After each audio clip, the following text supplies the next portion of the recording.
Here. Councilmember Smith is here. Okay. We have a public hearing tonight on issuance of public debt under the State of Maryland's Local Government Infrastructure Financing Program, which is to refinance the community center bond. And I don't know whether anybody has signed up. Yes, but if somebody signed up, I want to take them first.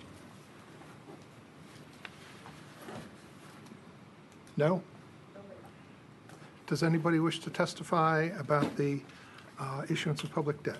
Should we hold it open for a couple minutes? Sure. Anywhere else to go? Yes, we can go while it's not raining and look outside the library.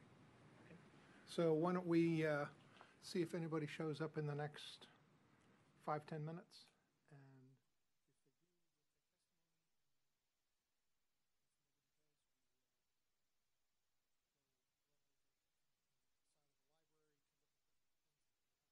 Just in case it's a thunderstorm when we get to that after 8.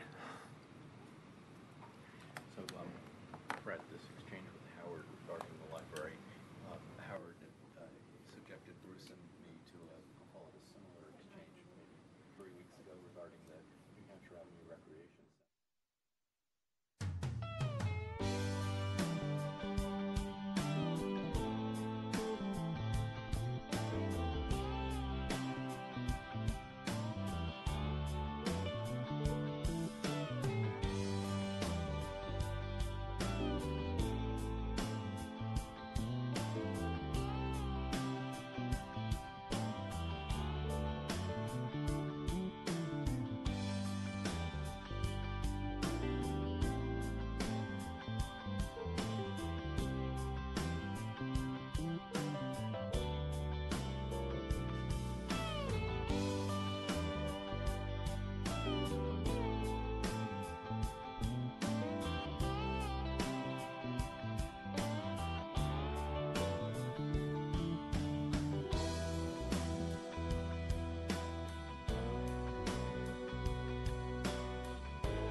You might not recover this time. Someday she'll get the picture. Someday, I know. Someday she'll find herself and let you go.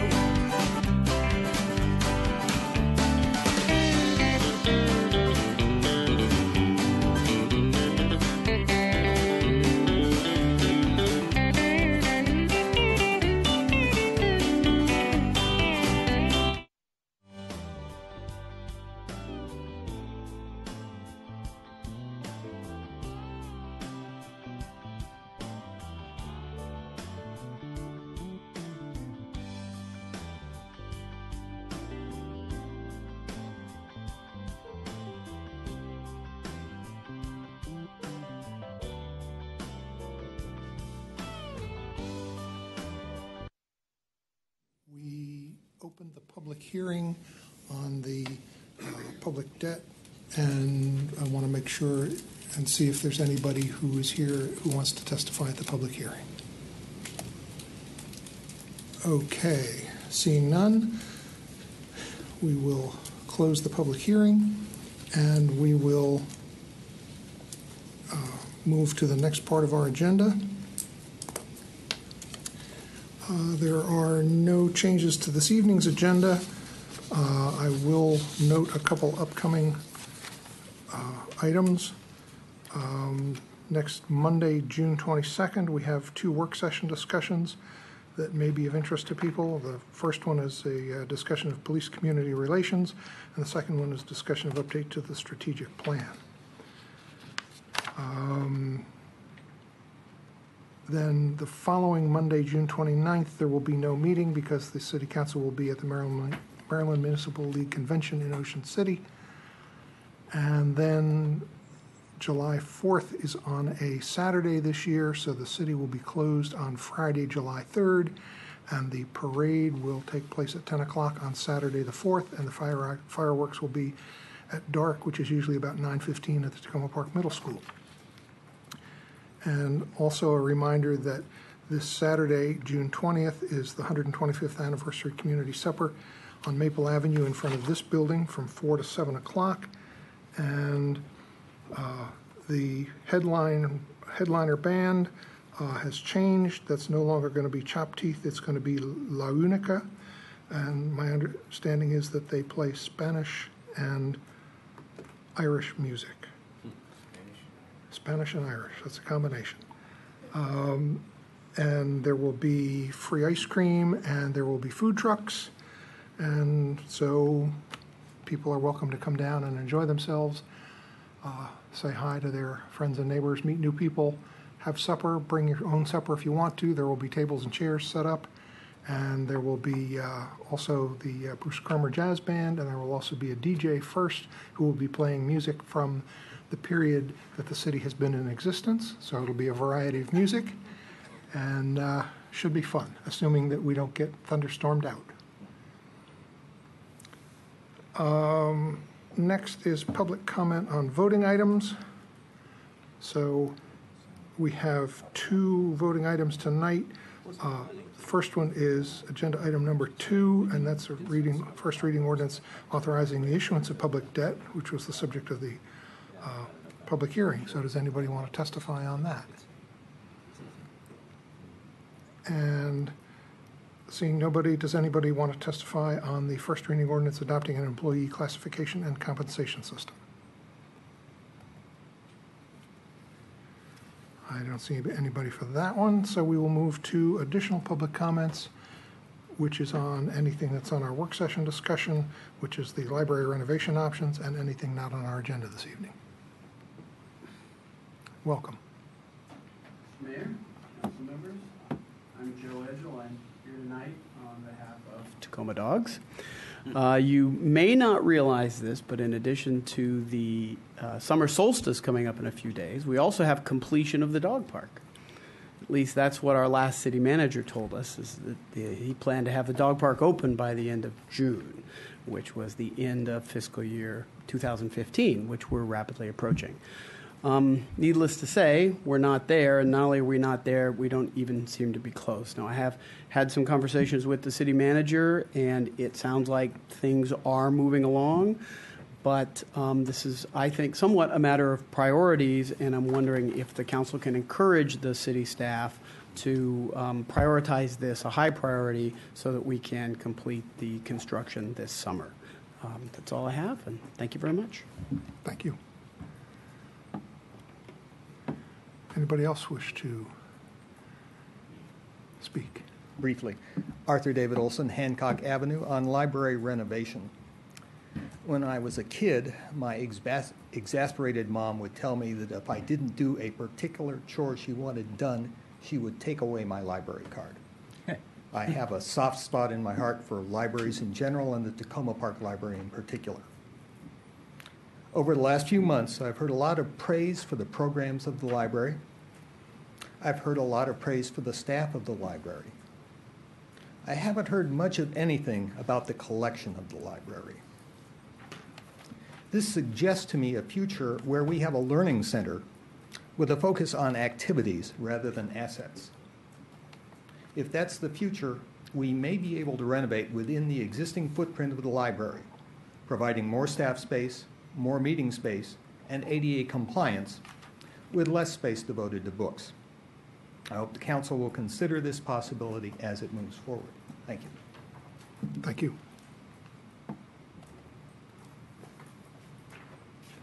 Anybody else wish to testify?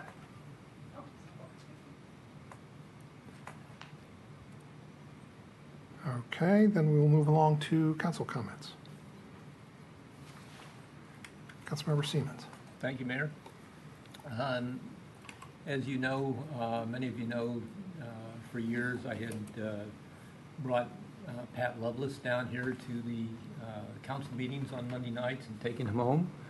I'm unable to do that anymore, and he is still as strongly desiring to participate in community things, especially participating in the council meetings. And so he has asked me to put out a plea for a volunteer who might be interested in picking him up at his apartment on Monday nights and pushing his wheelchair down here, which is about 4 blocks, and then picking him up after the council meeting and pushing him back down to 7620 Maple Avenue and taking him back upstairs to his apartment. Anyone who's interested in helping Pat can contact me at 301-565-0190. Thank you. Councilmember Stewart. Thank you. I just want to say thank you to the police department this weekend on Saturday evening. I spent 5 hours on a ride-along, and I was able to do 2 shifts, so I got to see the afternoon shift and an evening shift.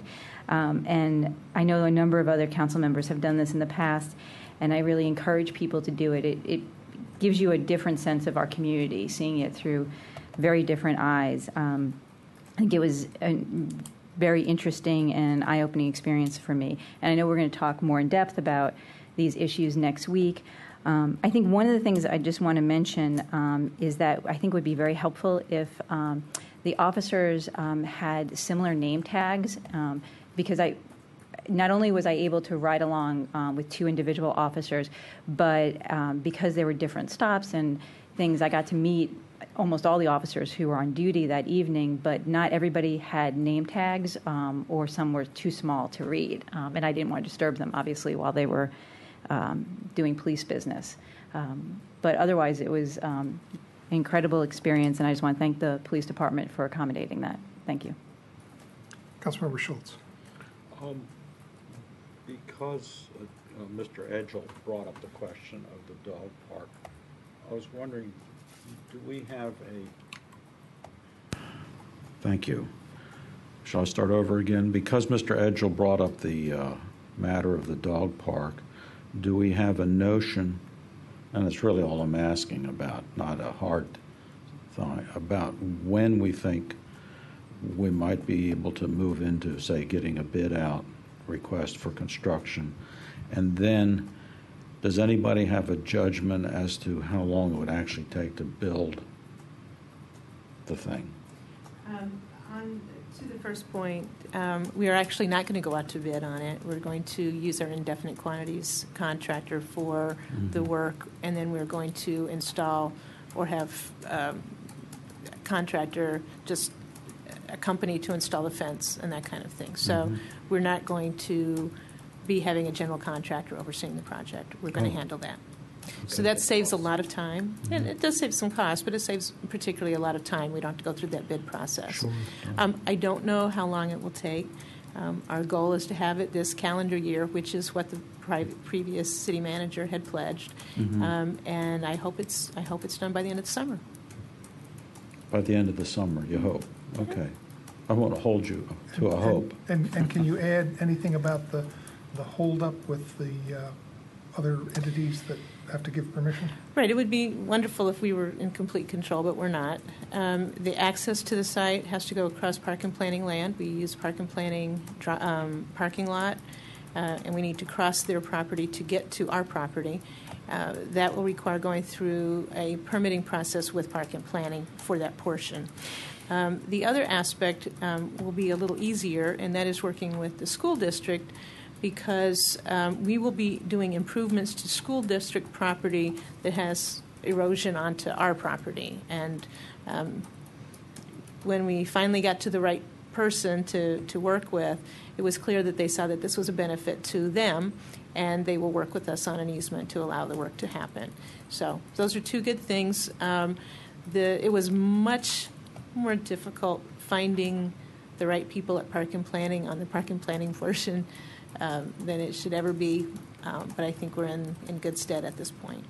Will the school district reimburse us for the costs? No, we would be doing the improvements. Thanks. Councilmember Mayo. Thank you, Mayor. A few comments. We expect a decision from the governor on the Purple Line in the near future. And assuming the decision is some form of yes, the project should keep going, I think it would be helpful to have on the city council's agenda at some point a update on the Purple Line project and specifically how it would affect Tacoma Park. That project has been going on so long and has gone through so many ups and downs, and this one seems like a real milestone. This is the actual commitment of significant funding. So this would be, I see in many ways, a point of no return if it's a yes.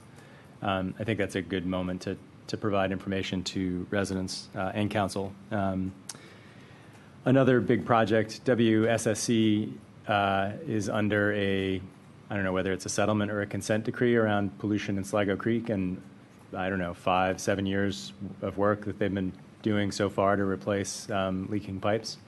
And that work, as the public works director knows, and I'm sure the city manager knows, is actively, taking place in city boundary at this point.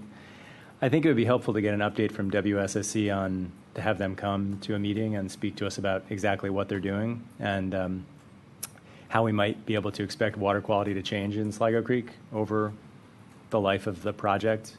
I understand that what they're doing, the line replacement, pipe replacement, will go all the way down to the junction of Flower Avenue and Sligo Creek Parkway.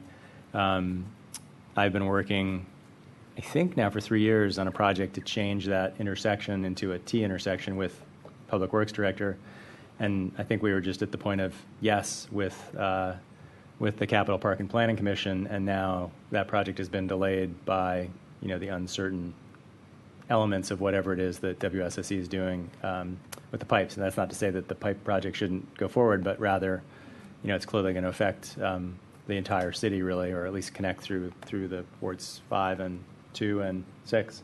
So it would be nice to get an update from them, a timeline from them, and to have to ask WSSC to come to our meeting. It would also be good to get an update on the bridge project, the Carroll Avenue Bridge project, and where that's headed. Now, I say that all of these, I've suggested them all as agenda items, but I also wanted to compliment the city on some of its efforts to create dedicated web pages for particular projects. The sidewalk update website or web page is the most recent one that I'm aware of. But for each of these issues, it could be a space where we could have a website dedicated to the most current information, where the front page you get to is the sort of state of the project as the city knows it every 3 months or something. I would find something like that helpful. And just to mention to my colleagues a suggestion I made to the city manager last week, I think, it's that we have particular sites that are problems. We heard from the police chief about the apartment building in Ward 5 last week or the week before.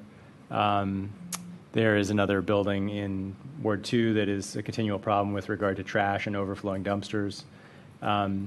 But we each have these, and Councilmember Schultz, of course, has the nightly activities or nighttime activities, I hope it's not nightly, of the church.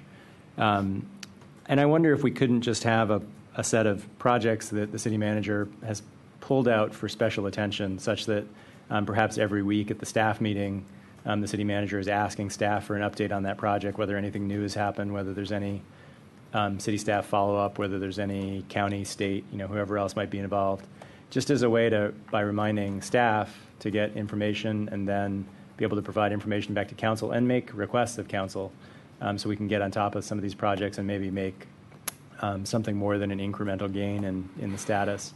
And I really do say that as much to put the city council on the line as well as city staff. It's just a great way to remind people by creating a short list. And for me, at least, I'm willing to commit that to give clear direction, the list should never be longer than 10 projects or 6 projects, 1 per ward, or something very small, very manageable, just to see if it works, to have like a short list of high priority problems, for lack of a better word, that we would really pay a lot of attention to. Thank you. Councilmember Grimes. Council, thank you. Councilmember Smith. Thank you. I'd like to piggyback on Councilmember Mail's comment about talking to staff about hot issues. I would like to see if we could get Captain Collington to maybe do a quarterly or for some of us like myself, maybe a monthly meeting to talk about some of the crime areas and maybe some unique ways he can put resources into solving some of these problems. Because, I mean, you know, all of us have different issues. And I know for Ward 5, 636 Houston has been going on for over 10 years.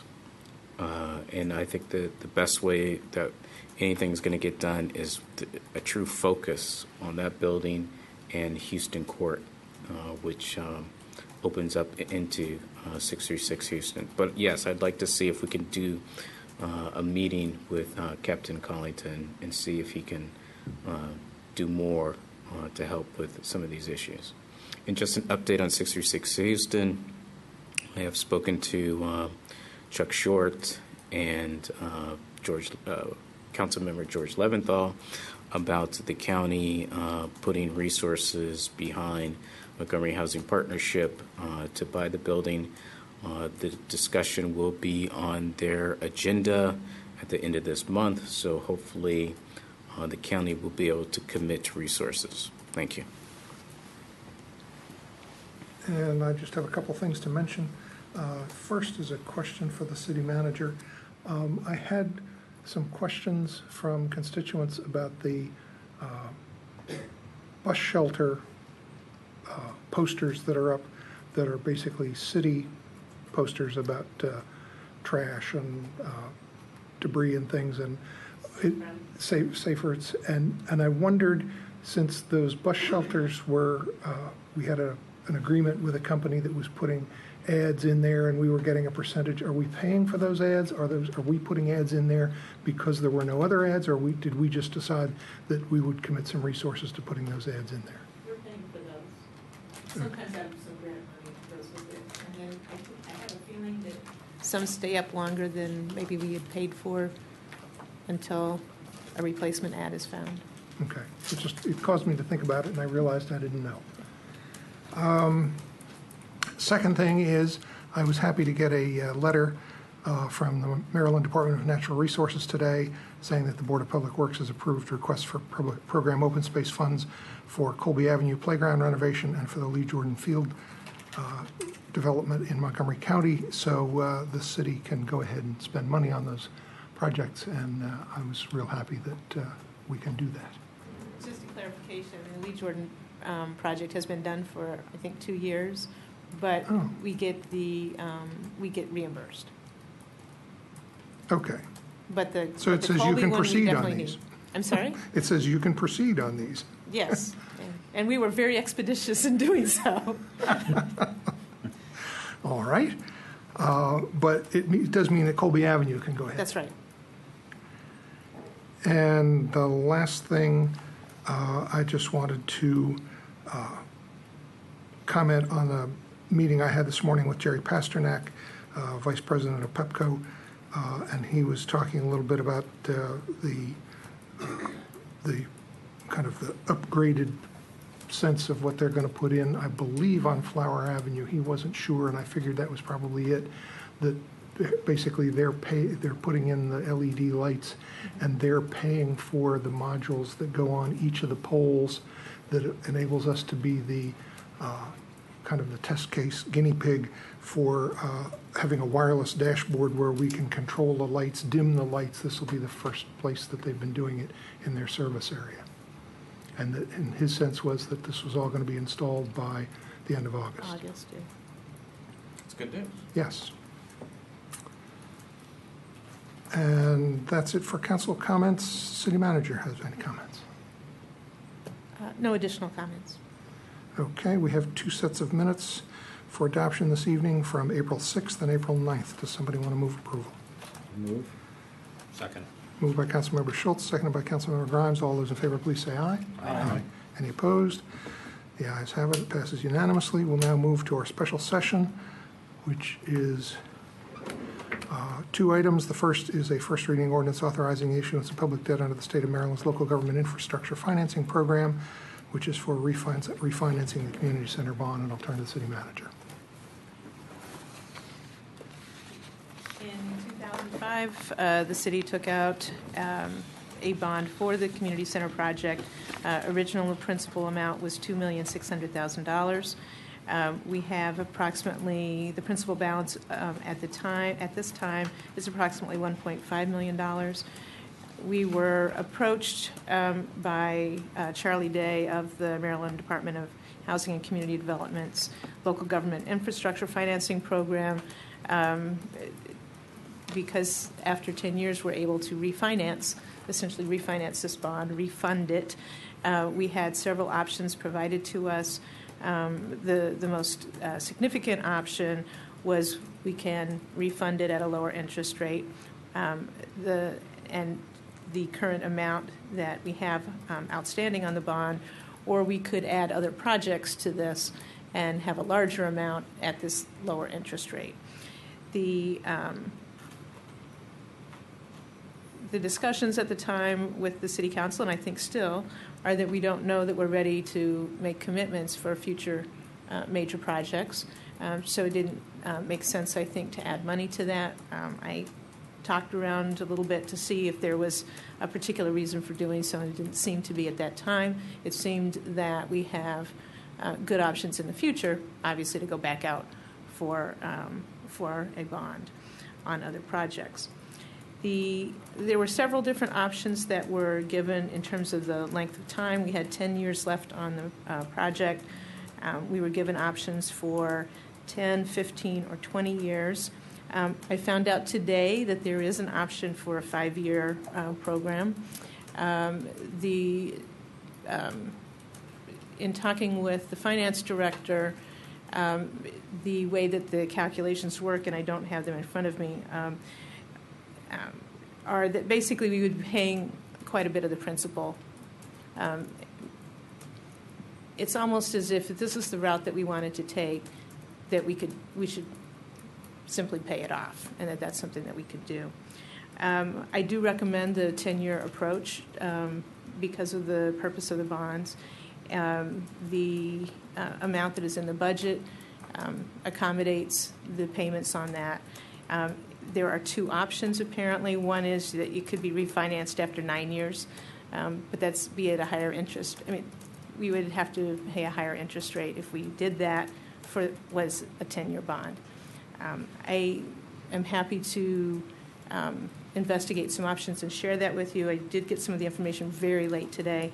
I would, though, urge that this be voted at first reading because of the schedule that's needed for the state to go forward with the bond issuance. And is this the state bond issuance that they do like every spring and fall? It's usually, as far as I know, it's usually in June. I mean, it's usually July 1. So it's an annual one? I believe it's annual. Okay. One of the points that I think I made in an email to you is that there aren't very many options for smaller amounts for bonds. And there's not that many entities that issue them. We certainly have used bank financing before for some bonds. One of the things that has been talked about in the past, and I think we should continue to pursue, is some options at the state for smaller amount type loans that make some sense. What do you mean by smaller? In this range, in the $750,000 to $2 million range, it's an awkward size, and You think we get better terms? I don't know. I mean, that's what we would look for, is something that would be a better term. Councilmember Schultz, did you have a question? Well, it's just sort of a general question about this bond funding. I think generally what the state of Maryland is trying to do, and just help me with this if you can, is consolidate bonding from across the state. That's right. And then put them together in a package. That's and go to Wall Street and get them all financed as under sort of one large financing rather than each of us doing it. But that requires that these various small financings from lots of municipalities across the state have to be similarly structured, because otherwise you're trying to you're going to have a bonding that's all full of apples and oranges and bananas and nothing. It's, Right. and when there's conformity, and I've had some work, done some financing in the world of SBA lending that involves secondary market financing. To get people interested, the bond has to be big enough and everything has to conform to certain structures so that all the financing in it is pretty much identical. And so that's what naturally limits the choices of municipalities. Sure, and in fact, there's been some recent years when they've not gone out because they couldn't find enough together to make an offering. Yeah. So while we might want to have something that's customized just for us, we'd have to do it by ourselves because the state's going to say, well, that's just not going to fit with the financing that we're trying to pull together for everybody else in the state of Maryland. Is that pretty much the way you see it? I think that's true. Okay. I think that, some communities just pay cash, just Right. partly for that reason. Sure, right. And the net savings on this is about $160,000 over the 10 years of the That's right. bond? Right, And our cost is around 30,000. that's right. But that goes into the net, right? Yes. And the maximum interest that we would pay is 2.8%. The calculations were based on about 2.65%. The last time we spoke with Charlie Day, he was saying he thought it was going to be closer to 2.3, but they won't know till they go out. Right. So the savings could be A little bit more. Yeah, and potentially a little less, but more likely more. right. Yes. Do all of these bondings have to do with capital fundings? I believe so. I mean, that's why it's the infrastructure financing It's- program. Okay, that answers my question. Thank you. Councilmember Mayo. Could you just walk me through the prepayment language? It looks like we're not able to pay off the loan or the bond in advance of the 10-year period. Is that the same as our current bond? We're not allowed to pay that one off in advance? That's right. When the current bond that we had was a 20-year, and we were not able to pay it off until the 10-year period. And so this is the 10-year period that it opens up that we can do something else with it. Mm-hmm. So the new bond would have a 10-year period before it could be... Right, but it's only for 10 years that Right. we have in front of us. Right, yes. so effectively it's So at the effectively end. not. Okay. Yeah. And then thank you for following up on the 5-year option. And as well, you mentioned a 15 and 20-year option. I just think it's helpful to have those sorts of different scenarios to play with for the council to consider. I appreciate that. One of the things that I've asked is that the council have on its agenda in September a series of kind of policies related to finance matters. And I would very much like to have a policy about what kinds of things would be appropriate under different situations so that there's direction to the council that there's a preferable approach. Doesn't mean you couldn't make exceptions, but at least it gives us some direction as staff. I assume that, for example, if this were a 20-year bond, we would spend more money over 20 years, but we would save money on our annual payment. So, for example, if we have an adjustment to make associated with the change in staff salaries to get us up to the level we want to be at in 2017, but which is also going to create a recurring cost, that would be one way to deal with a portion of that adjustment and recurring cost. So, like for me, that's an example of expense we haven't yet figured out how to completely budget for, given that some of it's still in the future. And a scenario like this would help us figure out some options. Thank you.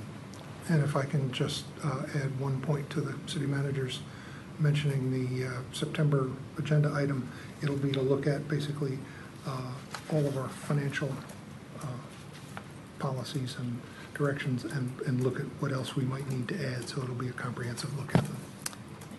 Councilmember Grimes. And to further clarify that, that would also look at something Councilmember Mayle has been advocating for quite some time, a look at the proper balances for funds that include the equipment replacement reserve Right, fund. the various reserves, I think a selection of all of those, yes.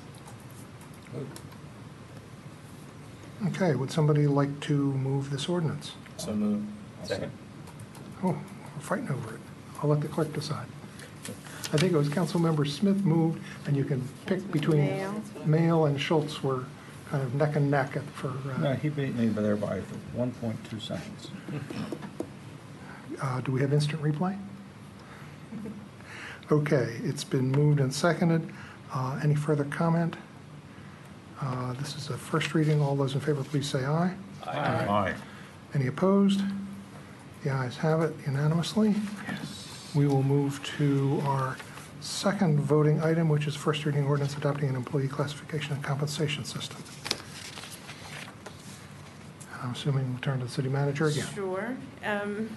This is information that's been discussed with council several times, and it was the basis of our proposal for the FY16 budget, especially related to salaries. As the recap, in a 2014 study by Condrey and Associates, staff salaries were seen to be low across the board, with some people much more low than others. We wanted to come up with a structure that made sense, so that positions that were of similar skill, education, risk could be matched and have similar salaries. Phasing in salaries over a 3-year period because we couldn't afford to make all of the changes at once. This involves kind of jumping people to the right place vis-a-vis each other, and ensuring that we have appropriate salaries by FY17. There were a couple special cases. There were for full-time employees who were earning less than $40,000. We made sure that they did not make less than $40,000. We also, for people who were very much lower than where they should be in FY17, if they were 14% more lower than they should have been, we moved them up to about 7% lower than where they should be, to be able to phase into the right number at FY17. The grids that is presented as part of the package is a way for employees to see where they stand and not just take our word for the numbers and the computations. This does not imply that you just move regularly through the system. It's a way to show where you are, and it helps us as we go through the FY16 numbers and the FY17 numbers. When it comes to what the salaries should be in the future, those will need to be negotiated again with the new 3-year contracts for the 2 collective bargaining units. One of the things that I do hope that we continue to have is some kind of a grid so that employees can see where they stand. But the process of using that is still to be determined. So I'm open for any questions, but I strongly urge this be approved, and I think it's a really good move for the city. Would somebody like to move the ordinance? Move it. I heard lots of grumblings, and I'm not sure who did what when and who said what when. I said I move it. Okay, you get it. And I'll second it. Councilmember Schultz, second. Okay. Any council comments? Okay, it's a first reading ordinance. All those in favor, please say aye. Aye. Oh, Sorry, I didn't realize it was going to go that fast. I had a comment. okay, we'll reel it back. Councilmember Mail. I had asked by email, and I apologize if I missed your answer, but about making the compensation study that we did public. Is that something that can or cannot be made public? It will be made public. We have shared it, I think, with a reporter, and we need to post it. It requires a little bit of explanation because the original study had twice as wide steps, and so it gets a little misleading if you don't kind of understand how that compares to what is before you. But it certainly should be made public, and it will be made public. Can it be made public before the final vote on this Yes. action? Yeah. Okay. Thank you. Anything else? All those in favor, please say aye. Aye. Any opposed? The ayes have it, passes unanimously. We'll now move to our work session, which is the discussion of the library renovation options. Are we going to do anything in here, or are we just going to? We're just going to walk over We're going to kind of to the move the children's meeting room. over, and we'll adjourn when we finished over there. It might be helpful if you said for the record why you're leaving here and what you're doing over there. We're going to go over and talk about the library in the library so that we can see what people are talking about. We can ask questions. We can touch it, feel it. We went over there a little bit between about 7:10 and 7:25 so that we could see where options 2 and 3 would extend beyond the current footprint of the building. So now we'll have a chance to kind of flesh all that out. And the remainder of the meeting over there will be... It will be off camera, it won't be live, but we will have it recorded, so it will be online later. So it'll be available, just not live. One of the things that the reason for this really is that the timing of the report and options for the library was very late in the budget process, and it was not really an opportunity for the council to think about the information, ask questions, and so this is an opportunity to really start talking about it on a detailed level. So we're not adjourned, we're just continuing over there. That's right. Are we would. Are you coming back here? You could adjourn at the end. Well, let's just adjourn over there. Yeah. We're not going to adjourn now. Right. So the public is Public is able welcome to come over there. Yes. Yes, and you're not coming back here. correct. The meeting continues in the library. Thanks. Field trip.